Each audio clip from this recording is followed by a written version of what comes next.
तर राज्यातील लालपरी ही पुन्हा एकदा तोटा त्यालाच दिसून येतंय। लालपरीला 591 कोटी रुपयांचा तोटा आलेला आहे। तर यातले अगदी काहीच विभाग हे नफ्यात असल्याचं पाहायला मिळतंय। त्यामुळे आता परिवहन महामंडळासमोर लालपरीचा हा तोटा कमी करण्यासाठी मोठं आव्हान उभं टाकल्याचं पाहायला मिळतंय। तोटा कमी करण्यासाठी ठोस अशा उपाययोजना करा असे निर्देश परिवहन मंत्री प्रताप सरनाईक यांनी दिलेले आहेत। आता यानुसार कशा पद्धतीनं लालपरीचा हा तोटा कमी केला जातो हे पाहणं अतिशय महत्त्वाचं ठरेल।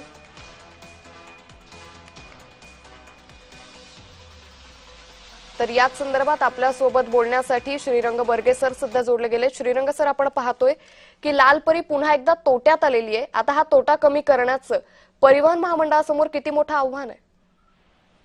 नाही, आव्हान तर नक्की आहे।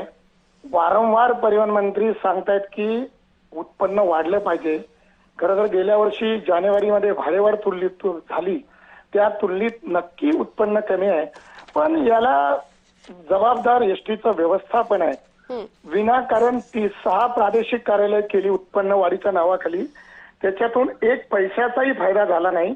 विनाकारण आस्थापनावरचा खर्च वाढला, अधिकाऱ्यांचे पगार वाढले आणि म्हणून मला असं वाटतं की प्रादेशिक कार्यालय 6 प्रादेशिक कार्यालयाचा निर्णय फसलाय, तर ती आता बंद करावी आणि जे अधिकारी उत्पन्न वाढीसाठी प्रयत्न करणार नाहीत त्यांना पदावनच केलं पाहिजे, त्यांना खाली आणलं पाहिजे। कारवाईला महामंडळ कमी पडतं आणि त्याच्यामुळे हे घडतंय असं माझं स्पष्ट मत आहे।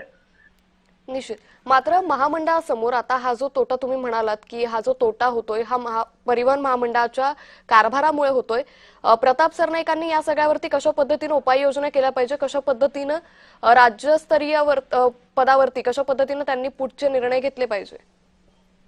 मला असं वाटतंय, हे बघा, देशातलं कुठलंच सार्वजनिक उपक्रम फायद्यात नाही आणि तोट्यातच चालतात। पण तोटा कमी करण्यासाठी प्रयत्न नक्की केला पाहिजे। ते तोट्यात चालतात म्हणजे सगळीकडे आपणही असं वागून चालणार नाही। तर ते परिवहन मंत्री प्रयत्न करतायत, पण दिसतंय त्यांनी वारंवार बैठका घेतल्या, पण त्यांचं खाली ऐकलं जात नाही। अधिकारी त्यांचं ऐकलं जात नाही, त्यांनी केलेल्या सूचनांचं पालन होत नाही। ही खरी त्याच्यातली हे आहे, म्हणजे ही खरी अडचण आहे।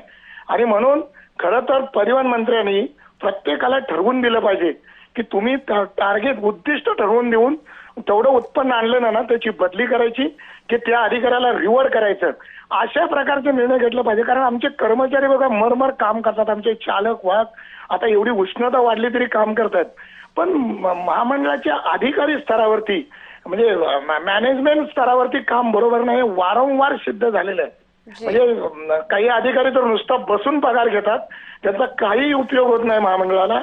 श्रीरंग सर, त्यामुळे एकंदरीतच आता या सगळ्यावरती महामंडळ कशा पद्धतीने उपाययोजना करतं हे पाहणं महत्त्वाचं ठरेल। तुर्तास खूप धन्यवाद आपण जय महाराष्ट्र सोबत साधलेल्या या संवादासाठी।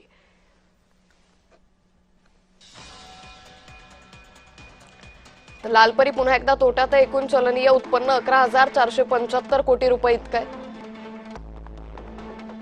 खर्च 12,066 कोटी रुपये इतका आहे। एकूण 591 कोटी रुपयांचा महामंडळाला तोटा आहे।